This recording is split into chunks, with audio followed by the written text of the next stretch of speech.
A paz do Senhor, meus irmãos, estamos mais uma vez aqui para estudarmos mais uma lição. Dessa vez a lição de número 2 será ministrada no dia 12 de abril de 2026. E hoje eu e a professora Rose iremos comentar esta lição. Lembrando que nesse trimestre nós iremos falar sobre as teologias, né? E o título do trimestre é Entre a Verdade e o Engano, combatendo ideologias e ensinos que se opõem à palavra de Deus. Então, um tema muito importante para ser falado com os nossos jovens. E antes de nós iniciarmos o comentário da lição, vou pedir para você orar, Rose. Senhor Jesus, estamos aqui, Senhor, pedindo para que o Senhor fique conosco durante a execução desses estudos, durante os nossos encontros. Peço que o Senhor nos ajude, nos dê sabedoria. Vai, Senhor, trabalhando no coração dos nossos alunos para que eles recebam essas mensagens e que o coração seja terra fértil, Jesus. Nós te pedimos e te agradecemos em nome de Jesus. Amém.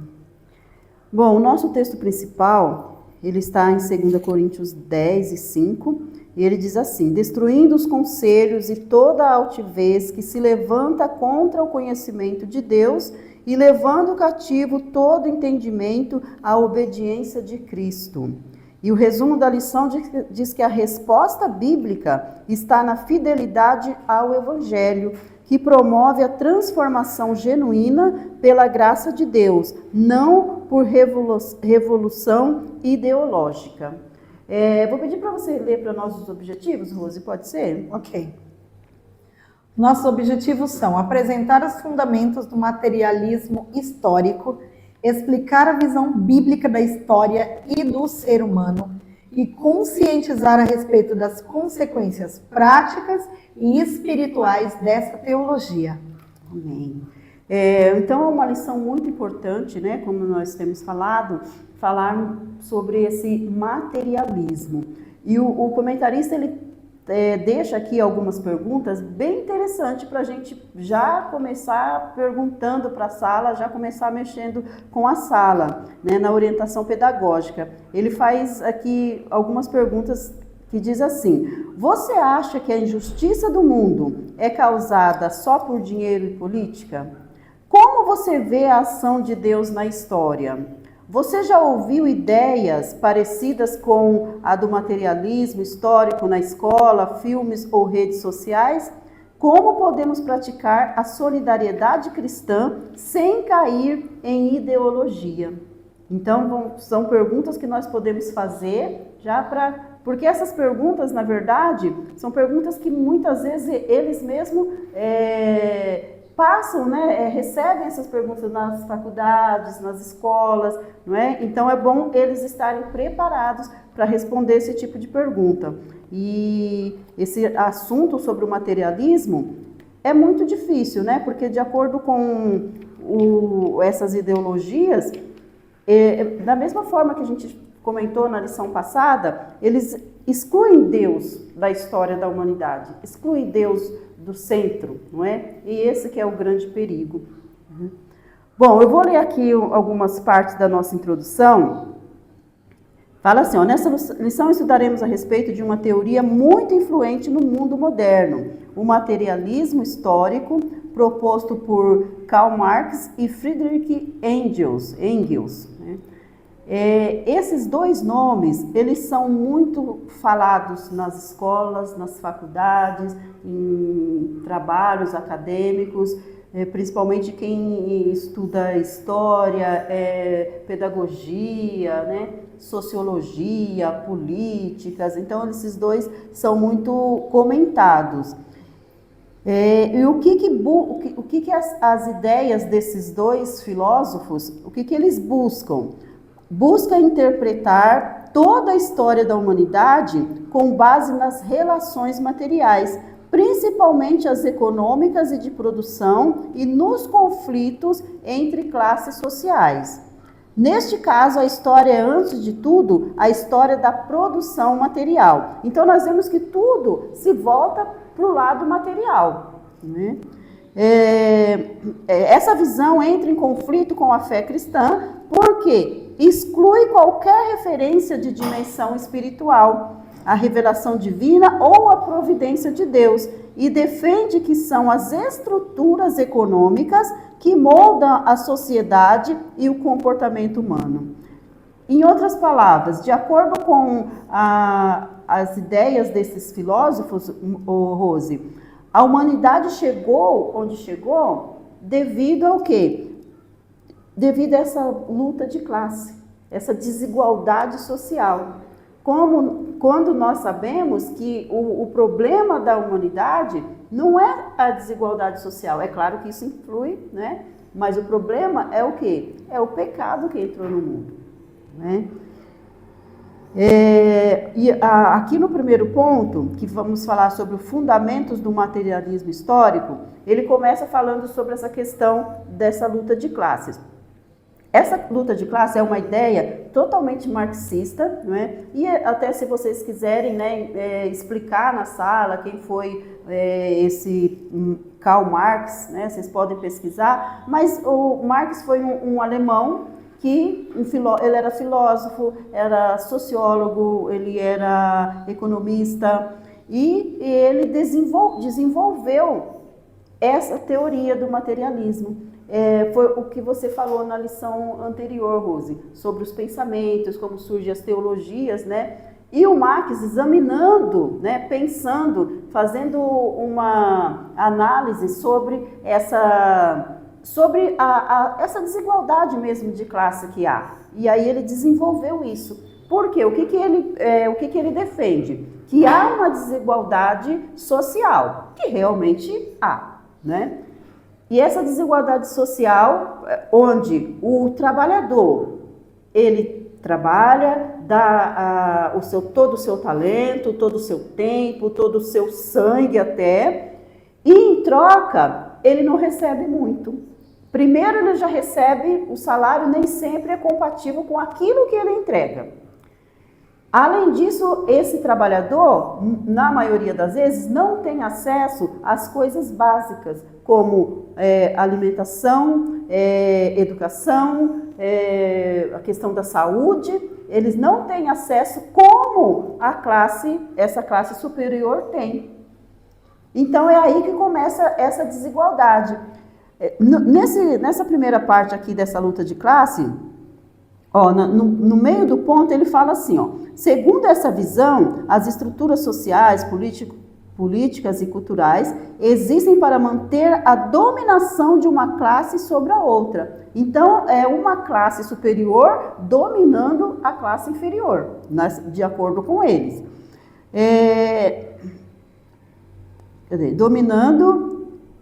Dominação de uma classe sobre a outra, o que supostamente justifica a necessidade de uma revolução que inverta essas posições. Aí a gente já entende também, Rose, que aqui já é algo que já está contra a palavra de Deus, porque em nenhum momento Jesus orientou, a palavra de Deus orienta a uma revolução, não é? Mas na teoria do Marx é justificável, porque existe essa desigualdade de classe, então é justificável que haja uma revolução para que essa classe inferior possa inverter os papéis. Olha que coisa, né? E isso foge totalmente, né, da visão bíblica.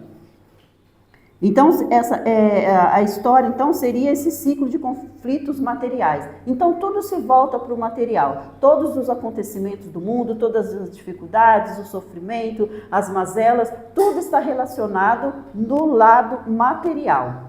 Mas agora vamos ver o que a Bíblia fala sobre isso. Qual é a visão bíblica? Qual é a minha visão como cristã? Qual é a visão do jovem cristão? Olha o que ele fala. A cosmovisão cristã, porém, enxerga a história sob outra ótica. O que aconteceu? O ser humano, criado por Deus, caiu pelo pecado e necessita da redenção por meio de Cristo. Então, essa luta real não é uma luta de classe, não é uma luta do pobre contra o rico ou vice-versa. É uma luta espiritual, não é? É uma luta espiritual. que Paulo também fala lá em Efésios, que é uma luta contra os principados, contra as potestades, contra os príncipes das trevas deste século, contra as hostes espirituais da maldade nos lugares celestiais.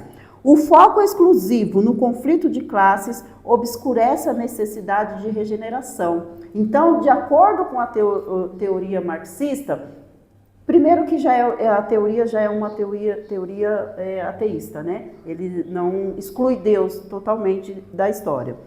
Então não precisa regeneração, até porque não tem pecado. De acordo com eles, não existe pecado, né? A solução para os problemas da humanidade estaria no que então? Em uma reestrutura social, nessa mudança, nessa inversão de classe, acabar com essa desigualdade. Tá, até aí tudo bem, a gente entende que realmente existem até países onde há menos desigualdade social, as coisas fluem melhores, mas não que não exista problema, porque não adianta fazer uma reestrutura social, implantar planos sociais, dar maiores condições de vida para aqueles que não têm, se ainda existe maldade no coração. Porque senão, Rose, não existiria pessoas ricas que cometem assassinatos, pessoas ricas que roubam, não é? Que cometem um monte de atrocidades. Então a gente percebe que não é a questão da classe social, a questão é realmente o coração do homem. Essa teoria é o tipo de teoria perigosa, Muito. que encanta muitos jovens. Por quê? É muito bonito falar sobre desigualdade e resolver esse problema. É muito bonito falar sobre reestruturação dentro de um país, por exemplo, como o Brasil, que a gente vê tanta injustiça partindo principalmente do governo, vem de cima para baixo. Então, vem uma teoria e as pessoas acham, meu Deus, mas isso vai resolver o problema. Sim. O problema é excluir Deus do meio desse contexto. Eu anotei um negócio aqui que é assim, ó. Com relação à Bíblia e à palavra de Deus, a transformação é interna. Exato. É amor, perdão, fé, busca pela salvação, tudo que a gente já estudou. De acordo com a teoria do Marx, a transformação ela é social, ela é pautada na revolução e na economia. É só isso. Né? Então as mudanças que vão acontecer não são de dentro, são internas, elas são externas e excluindo Deus totalmente disso, totalmente, né? A Bíblia fala de paz e perdão e Marx fala, se for preciso tem que lutar sim. Ele quer a revolução, ele quer a revolução, ele prega a revolução. Então a gente tem que tomar muito cuidado, porque eu trabalho em colégios seculares, eu trabalho em colégios em que os alunos, eles buscam muito essas informações e aceitam essas ideologias como se isso fosse a prioridade na vida deles. Discutem com o professor, discutem entre si, né? Coitados dos nossos alunos que estão lá, que são cristãos. Geralmente eles não discutem, e eu acho que está certo. A não ser que Deus olhe e fale, não, agora você entra com a palavra. Sim. E aí, vamos resolver esse problema. Mas é muito sério isso, são ideologias encantadoras, né? E isso é muito perigoso, Edna, muito perigoso. E que vem de encontro com uma necessidade, né? Exatamente. Porque, por exemplo, o Brasil está necessitando dessa mudança, dessa reestrutura toda, não é? Sim. Mas o problema, como você colocou, é que essa ideologia exclui totalmente Deus da história da humanidade. Sim. Ele fala aqui que o inimigo busca cegar o nosso entendimento para que não percebamos que o verdadeiro problema do mundo não é econômico, mas espiritual, porque a raiz da injustiça é o pecado. Né? Você falou dessa mudança, né? Ele também comenta aqui que a mudança tem que partir de dentro. Né? É Sim. por isso que a Bíblia fala sobre a regeneração, sobre o novo nascimento, porque a partir do momento que a mente muda, o coração muda, a mente muda, as ações também mudam, não é? A gente vê, temos exemplos de vários cristãos, homens que antes roubavam, que eram ladrões mesmo, que já fez coisas terríveis, mas que Jesus entrou na vida dele, transformou e agora ele não faz mais aquilo. Mas por quê? Porque houve uma mudança interior. Então, essa que é a questão. Os problemas da humanidade, no geral, não é por causa da sociedade, da estrutura da sociedade, mas por causa da falta de Deus na vida de alguns, não é? Por causa do pecado que dominou a humanidade. Então, essa que é a questão, não é? E que essa teoria, ela não aceita, fala exatamente o contrário. Então, Marx começou a partir daí. Ele viu que existia essa desigualdade social, essa luta entre as classes. E aí surgiu a questão do materialismo, né, que é mais ou menos isso que a gente colocou. Mas olha o que o comentarista fala aqui. O materialismo dialético propõe que todas as mudanças sociais ocorrem como resultado de contradições internas nos sistemas materiais, sem qualquer interferência externa ou divina. Então, tudo se volta na questão material, a questão da política, a questão dessa sociedade que precisa acabar com essa desigualdade, mas não acredita que Deus tem uma interferência na história. E por causa disso, olha só que acontece uma coisa muito perigosa. Essa teoria nega a possibilidade de intervenção divina e a realidade de princípios morais imutáveis, substituindo-os por um relativismo histórico que legitima qualquer ação em nome da evolução social. Ou seja, de acordo com essa teoria, não existem princípios morais imutáveis. Então, e isso pode ser, justifica qualquer ação. Vamos colocar um exemplo aqui. Então, existe lá a pessoa, o rapaz ou qualquer pessoa que não teve acesso à educação como o rico teve. Não teve, passou por muitas dificuldades, aquela história que a gente já conhece.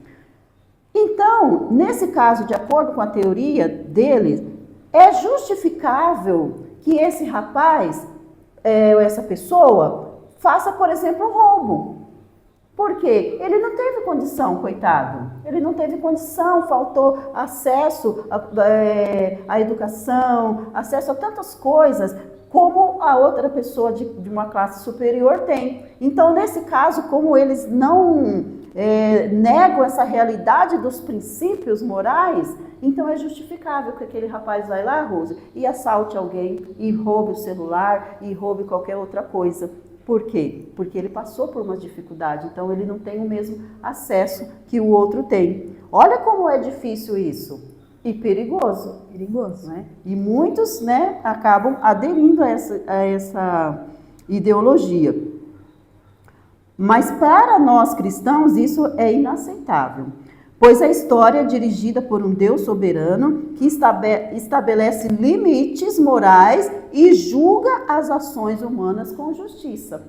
Olha só, isso é totalmente contrário. A palavra de Deus já nos fala que não devemos roubar, não devemos adulterar, enfim, todos os ensinamentos que a gente já conhece. Mas, de acordo com essa teoria, isso não acontece. Então, eles negam a existência de um Deus que governa sobre a terra, de um Deus que intervém na história e que também intervém na história de cada pessoa, não na história num geral, mas na história de cada pessoa. Então não importa o que eu fazer, não tem problema, porque eu não vou ter que prestar conta para alguém.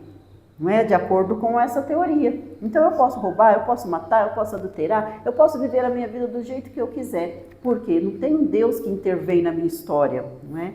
Quando a gente sabe que isso não é verdade. Nós temos um Deus que intervém, um Deus que julga, um Deus que nós vamos ter que prestar contas. Cada ser humano vai ter que prestar conta dos seus atos diante desse Deus. Então é totalmente contrário do pensamento marxista. E também essa questão do materialismo tem uma visão ateísta, né, Rose? Tem, Edna.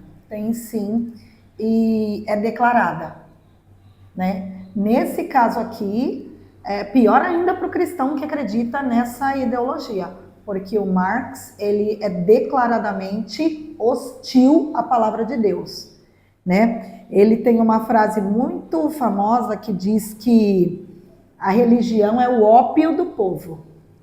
E quando ele diz que a religião é o ópio do povo, ele cita também que ela pode consolar, mas ela principalmente aliena, ela pode alienar.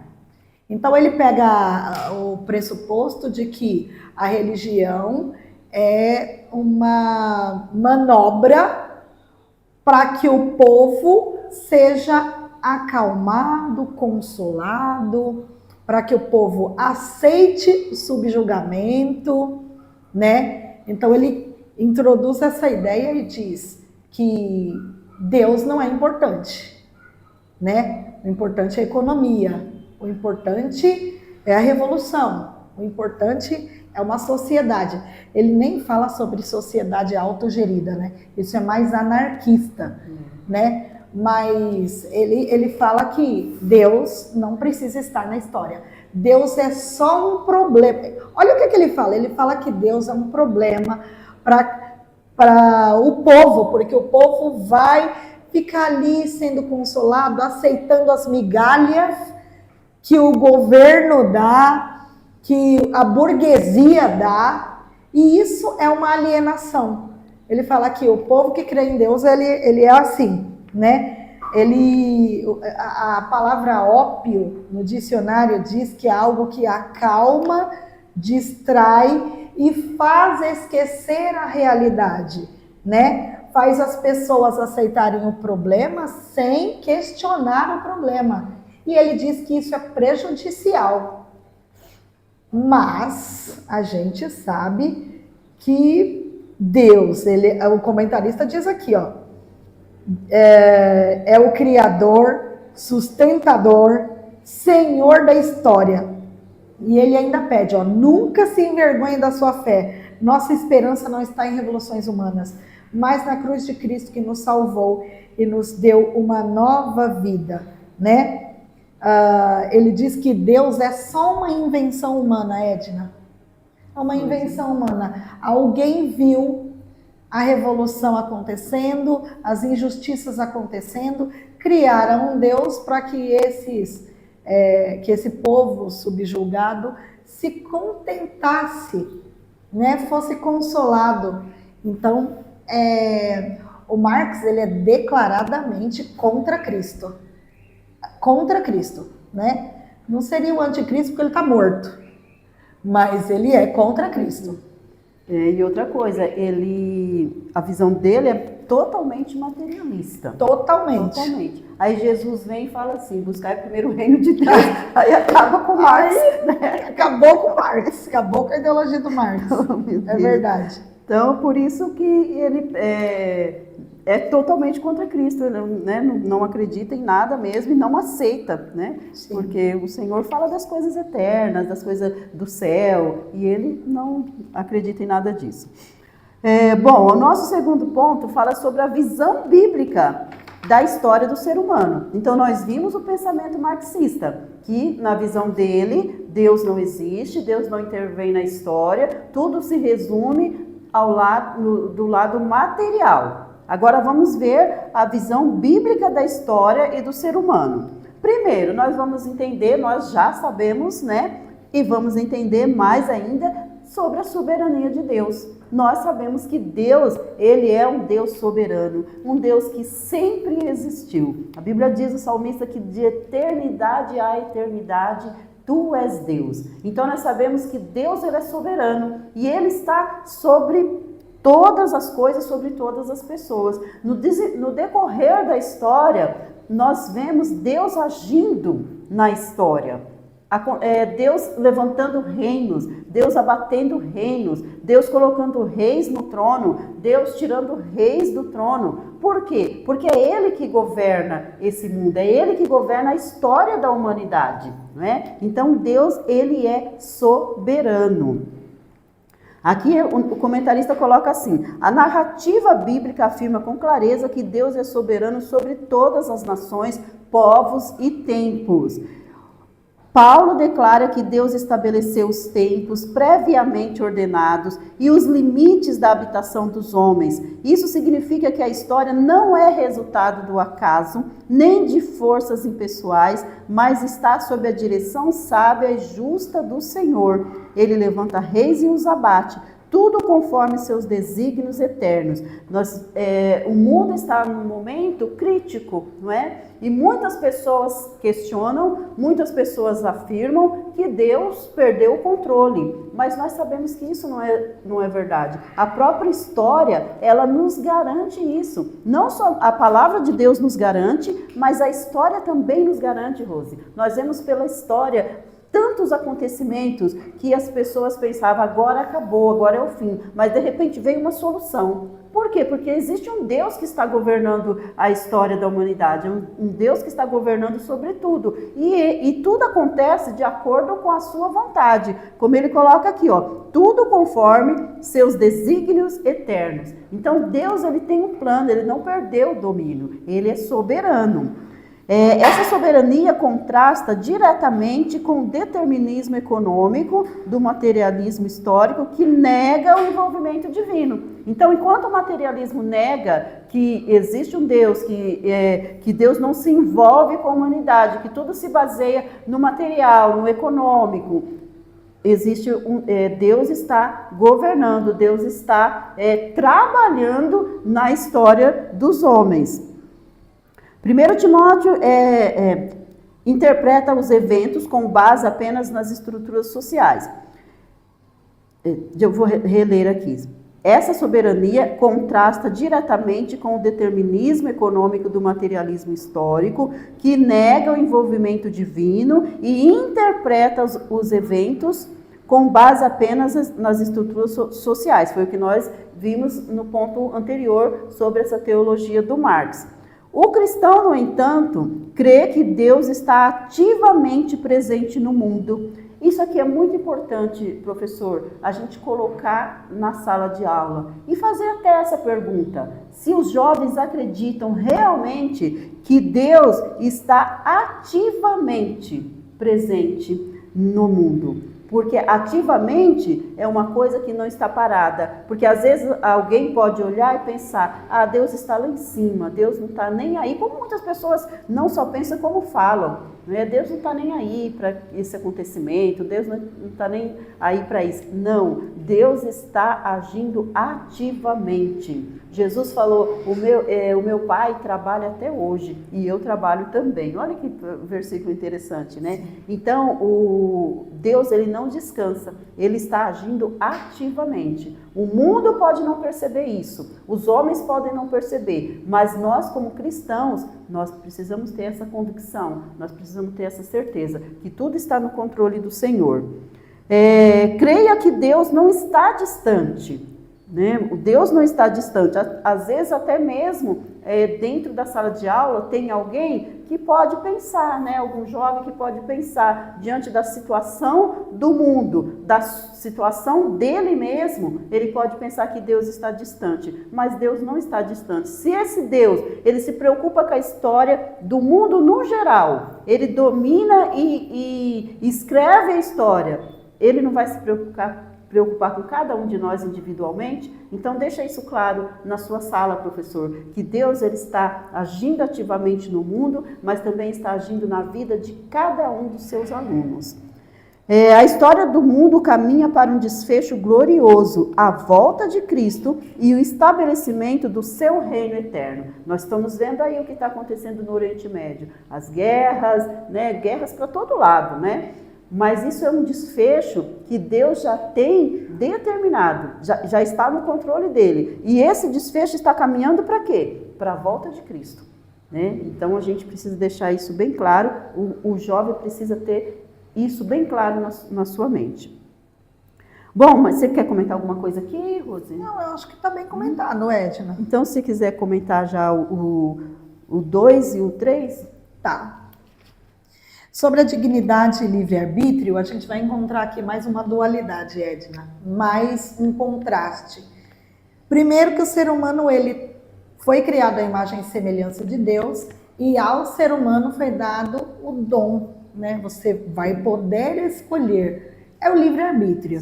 Você escolhe porque é uma característica divina isso, né? E ele deu a nós, somos criados à imagem e semelhança dele, né? Então isso permite ao homem entender o que é o bem e entender o que é o mal também, né? Ser obediente a Deus ou buscar a rebelião contra ele, né? Isso a gente já sabe, isso é bíblico. Sobre essa visão, o materialismo histórico, ele vai totalmente contrário à palavra de Deus, quando ele diz que o ser humano é um produto das estruturas econômicas. Ele é um produto do meio, o meio vai influenciar e corromper ele sempre, né? E ele não é livre, mas ele é condicionado às situações pelas quais ele passa. O ser humano é praticamente um santo sem Deus, né? É aquilo que você falou, Edna. Então isso valida eu roubar quando eu tiver fome. Valida eu matar quando eu sentir raiva, né? A palavra de Deus, ela diz que Deus é amor, né? A gente não pode deixar de entender que tudo que nós fazemos por causas e consequências das nossas próprias ações, né? Não é o meio, não é, como ele diz aqui, as estruturas materiais e econômicas que me corrompem. Eu não posso entrar lá e roubar a galinha, não. A palavra de Deus diz que roubar é pecado, né? E isso precisa ficar muito claro, né? Fala também assim, ó, que como se o mal não fosse fruto de um coração corrompido, mas apenas resultado de opressões externas. Totalmente contrário à palavra de Deus isso aqui. Totalmente contrário. Essas coisas não podem me dar uma liberalidade para eu cair em pecado. Embora eu sou um homem suscetível ao pecado. Adão e Eva, né, pecaram. Nós somos das raízes adâmicas, né? Então isso é muito importante deixar claro para os nossos alunos. E fala sobre a solidariedade cristã agora, né? Ele fala que a resposta bíblica à injustiça não é a luta armada. Não, pelo contrário. Revolução violenta? Não. Guerra? Também não, né? É o amor ao próximo, é o amor ao próximo, a compaixão, a justiça segundo os padrões do reino de Deus. Aí aqui o comentarista cita os irmãos lá da igreja primitiva. Os irmãos da igreja primitiva, eles não tinham, né, o apoio do governo, eles não tinham o apoio do Nero, nem dos líderes da época, né? Nem mesmo os fariseus ajudavam eles, né? Que eram os que pregavam lá a palavra, né, nas sinagogas. Então, o que acontece? Eles compartilhavam os recursos deles. Fizeram um trabalho maravilhoso, né, em relação à solidariedade. Solidariedade. Eles foram em quem? Eles foram nas viúvas, eles foram nos idosos, eles foram nos mais necessitados. Mas eles foram porque viram uma sociedade corrompida e queriam uma rebelião? Não, eles foram porque eles cumpriram o que a palavra de Deus disse, que era para amar ao seu próximo, né? Amar o seu próximo. Então eles vão em busca disso. A solidariedade nasce do resultado da regeneração pela qual eles passaram. O que é isso, Edna? É a graça de Deus derramada na vida de cada um deles. A graça de Deus, onde ela entra, ela muda, né? Ela regenera, ela transforma. E todos eles foram transformados, eles viviam em comum naquela época. A Bíblia fala e cita, né, a história desses irmãos da igreja primitiva. Eles vendiam as coisas que eles tinham e dividiam em igual. Aí o que acontece, Edna? Ah, não, isso é marxista, hein?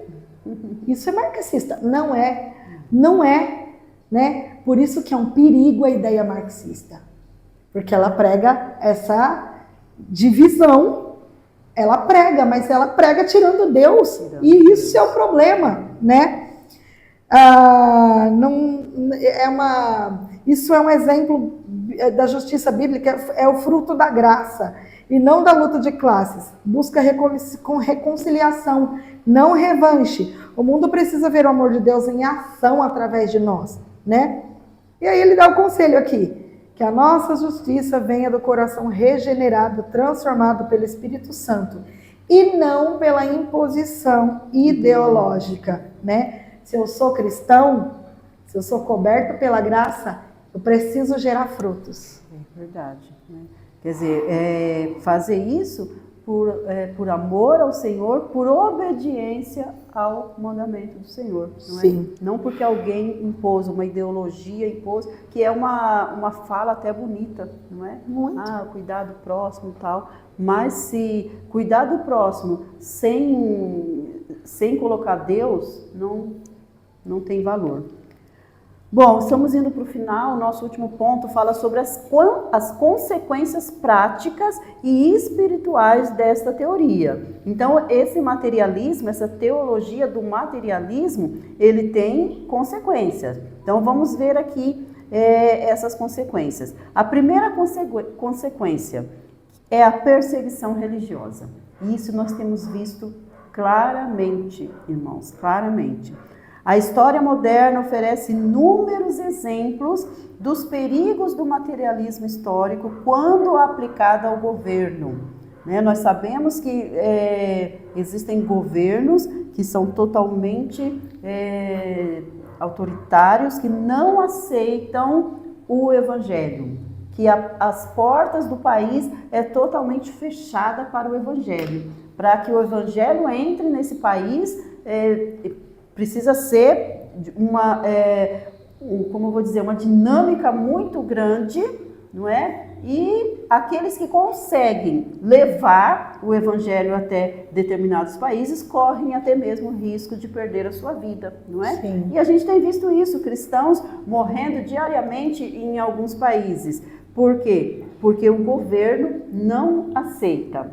Em países onde o marxismo virou governo, a fé cristã foi tratada como inimiga do Estado. Olha que coisa triste, né? A fé ser tratada como inimiga do Estado. Então, todos aqueles que proclamam a fé em Cristo, que tem uma Bíblia, é considerado inimigo, muitas vezes é levado preso, mulheres sofrem abuso. Isso nós estamos vendo diretamente aí. Então, essa é uma das consequências dessa perseguição, dessa teologia, a perseguição religiosa.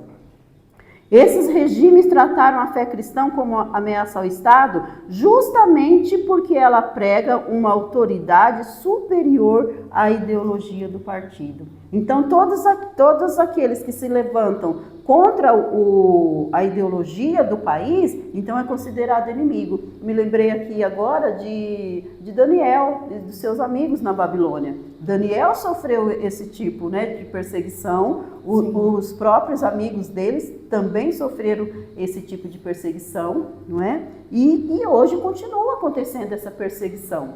Por quê? Por causa dessa teologia, dessa teoria, né?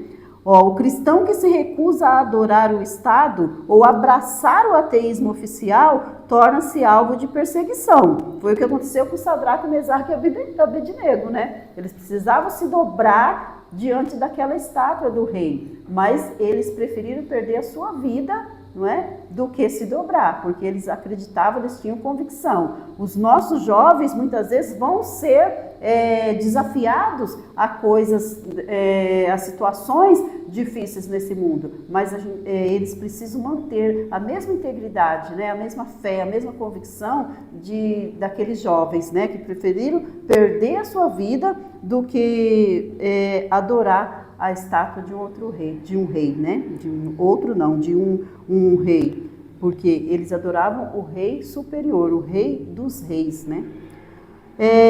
O testemunho da igreja em meio a esse sofrimento, no entanto, continua sendo um dos maiores sinais do poder e da verdade do Evangelho.